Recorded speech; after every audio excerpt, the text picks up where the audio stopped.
آج ہم ایک ایسے سفر پہ نکلنے والے ہیں جو ہمیں وقت کے سب سے بڑے رازوں تک لے جائیں گے۔ یہ بائبل مقدس کی تاریخ آدم کی پہلی سانس سے لے کر خداوند یسوع مسیح کے آخری شاگرد کی آخری سانس تک۔ میرا ایمان ہے کہ اس پیغام کو سننے کے بعد آپ پہلے جیسے نہیں رہیں گے۔ خدا کے کلام کی آگ آپ کو تبدیل کر دے گی، لیکن یہ ہوگا تبھی جب آپ اپنے دل کے دروازے خداوند کے لیے کھولیں گے۔ اگر بائبل آپ کے لیے ایک پہیلی ہے تو آج یہ پہیلی آپ پر کھل جائے گی۔ اگر بائبل کے صفحات آپ کے لیے خاموش ہے تو آج آپ کو یہ بولتے دکھائی دے گے۔ کلام کے نور کی روشنی آج آپ کے اندھیرے کو اجالے میں تبدیل کر دے گی۔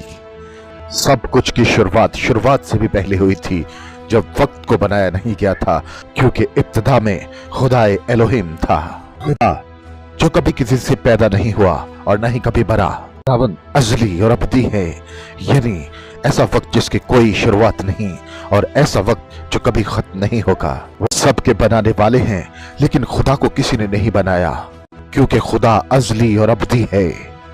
پھر خدا نے آسمان اور اس کے لشکر کو بنایا، اور خدا کے منہ سے نکلا کہ روشنی ہو، اور زمین پر اندھیروں کو سینے کو چیرتی روشنی پیدا ہو گئی، جس نے سب کچھ روشن کر دیا۔ یہ روشنی صرف روشنی نہیں بلکہ خدا کے کلام کی قدرت کو ظاہر کرتی ہے۔ 6 دنوں تک خدا نے دنیا کی تمام تر چیزوں کو